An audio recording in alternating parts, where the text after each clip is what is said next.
dari hobi ke bisnis. Ya, itu ceritanya. Ya.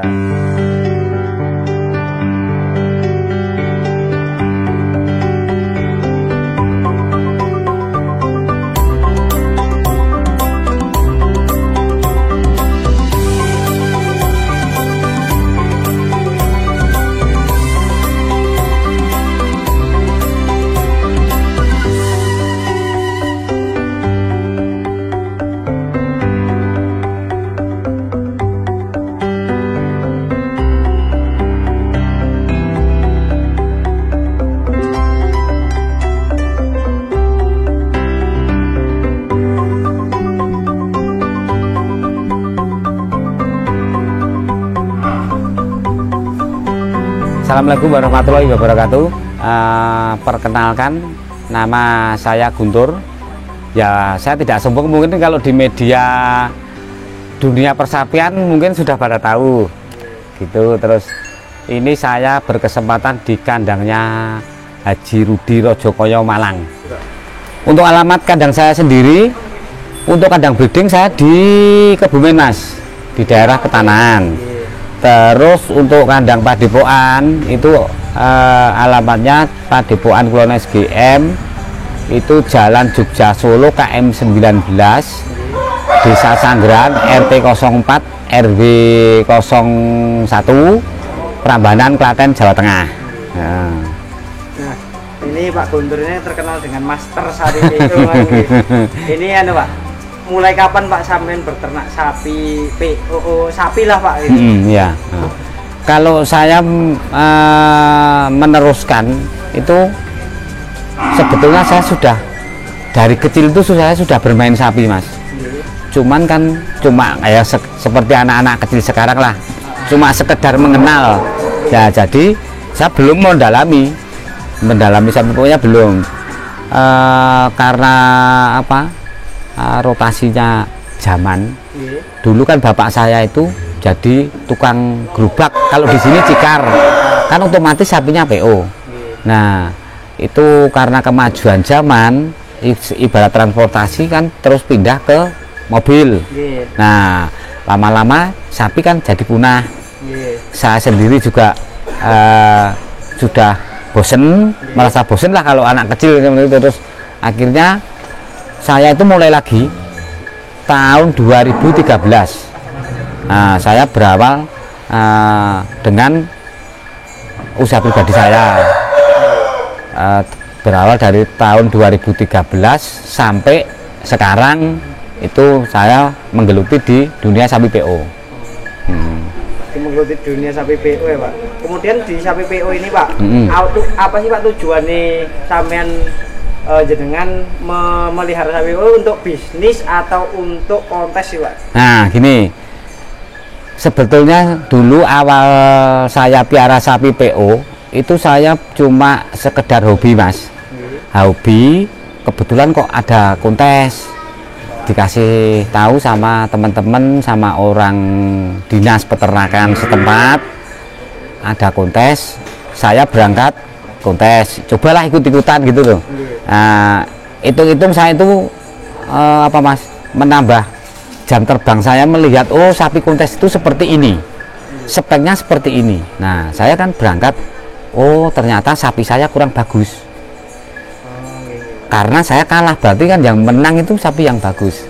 Nah, berawal dari itu saya mulai cari sapi yang super Mas, belajar ciri-cirinya seperti ini. Nah, itu saya berawal terus berlanjut ke kontes.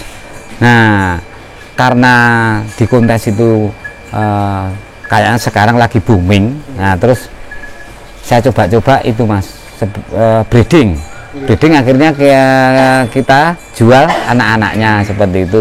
Ya, akhirnya dari hobi ke bisnis. Ya, itu ceritanya. Ya. Jadi rezeki ya. Jadi Bapak ini hitungannya peternak breeding juga ya Pak? Ya. Iya.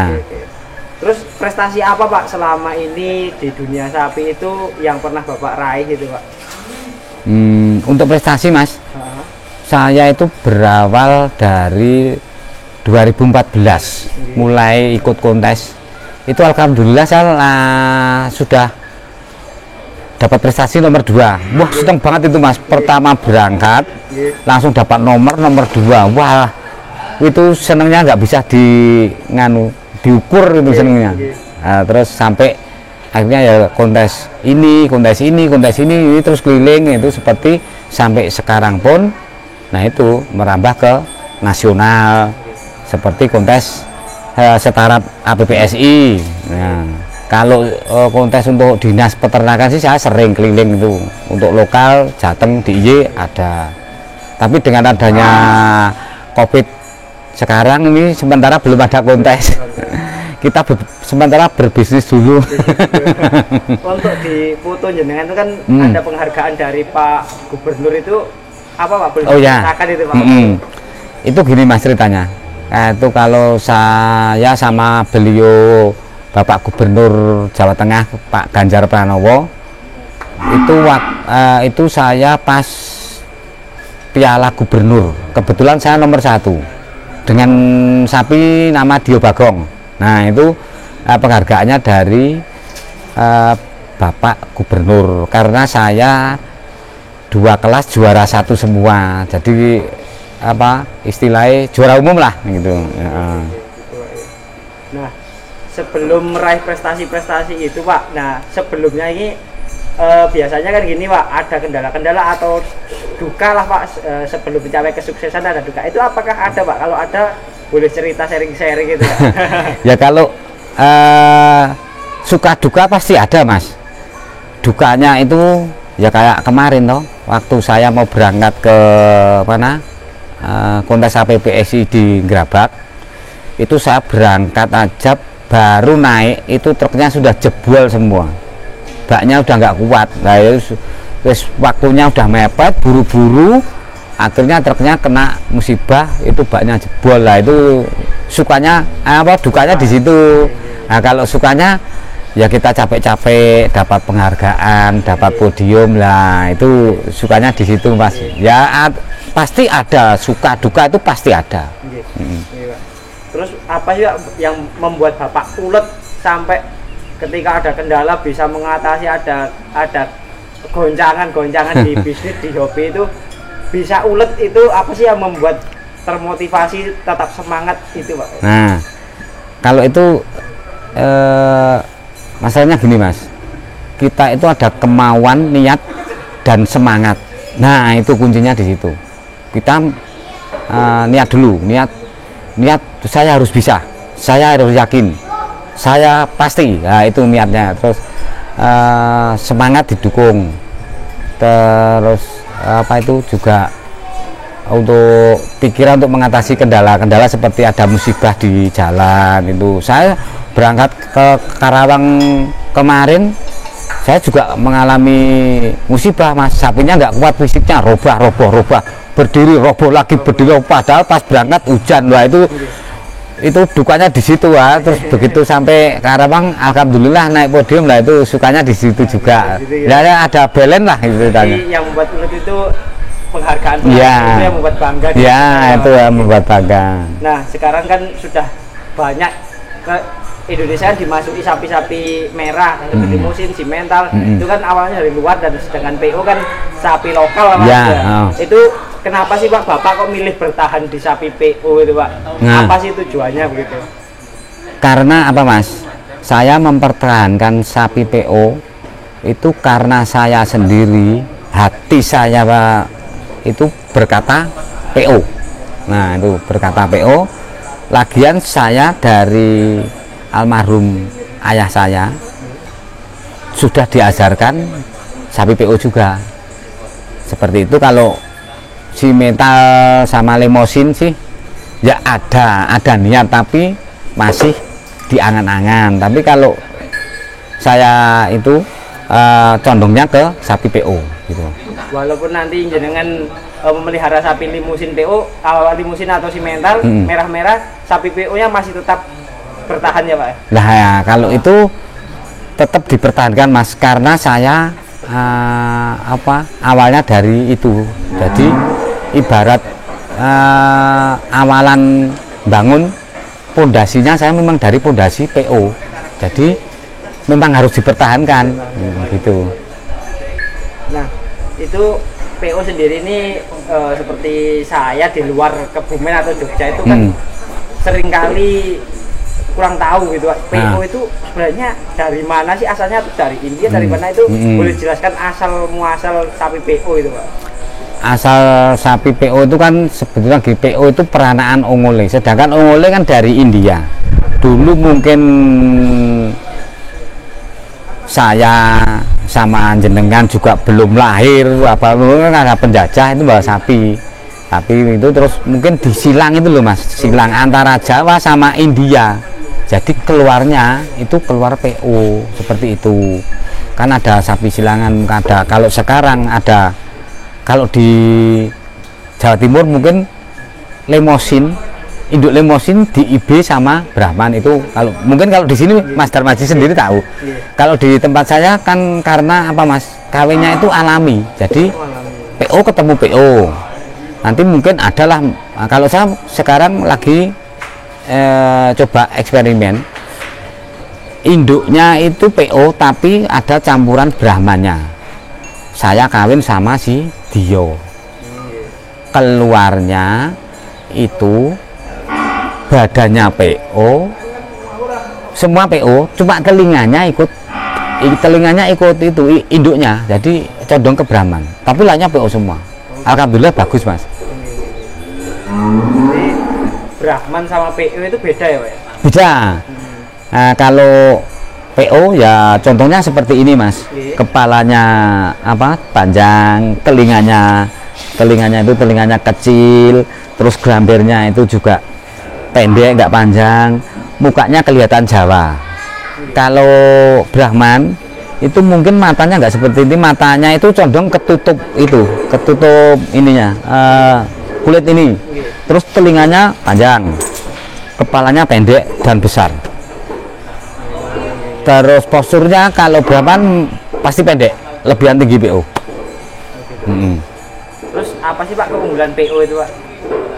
Kalau PO menurut pengalaman saya Mas, itu kalau PO itu tahan, fisiknya kuat, ibarat kan apa ya, memang asli Jawa, jadi fisiknya kuat, tenaganya kuat, terus apa, semuanya serba melebihi Brahman. Cuma kalau lebarnya kebanyakan lebar Brahman Mas, tingginya tetap tinggi PO.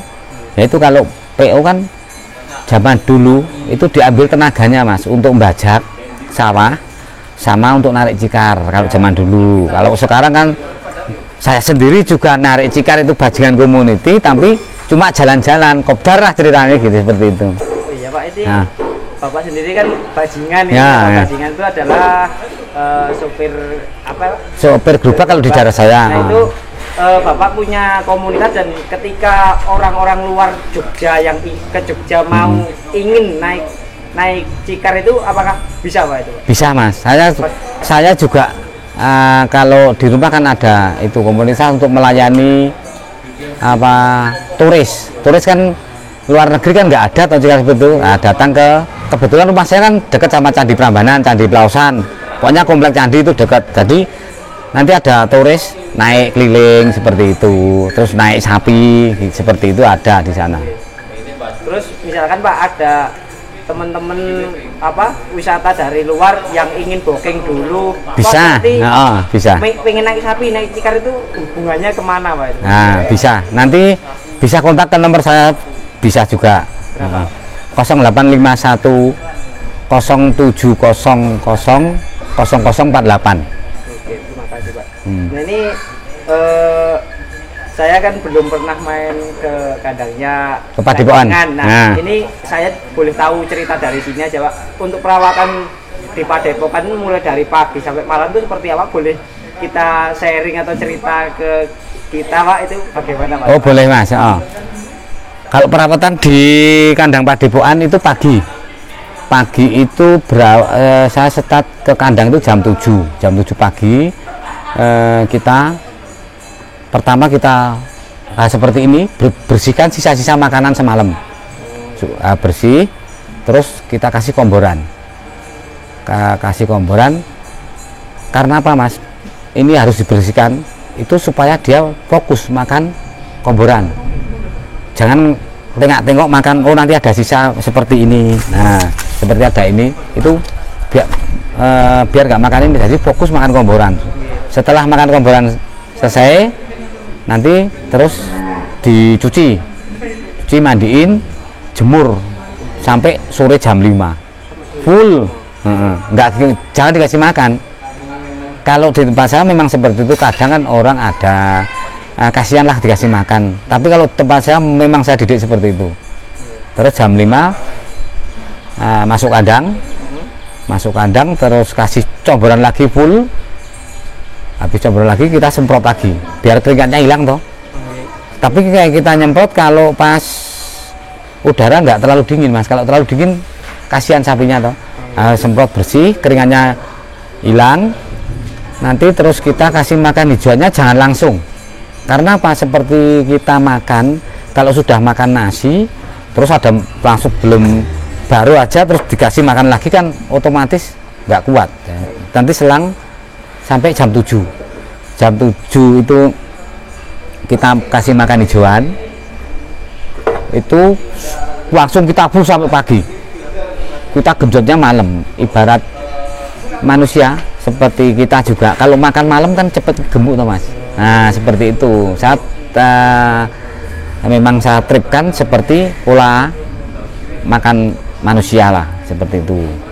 Untuk comboran di kandang Padepokan Kulon SGM ini apa pak? Itu yang pokok-pokoknya saja gitu. Boleh mas. Itu kalau saya komboran pokok saya di kandang saya, nomor 1 konsentrat, itu produk saya sendiri juga. Nanti ada konsentrat, terus ada katul kasar, ada ampas ketela, ampas tahu, sama kasih brand polar sedikit untuk menambah selera makan. Untuk komboran yang jantan dengan yang breeding itu apakah beda pak? Sama mas, cuma apa ya, kalau untuk yang induk itu kalau sudah positif hamil itu memang saya genjot makannya.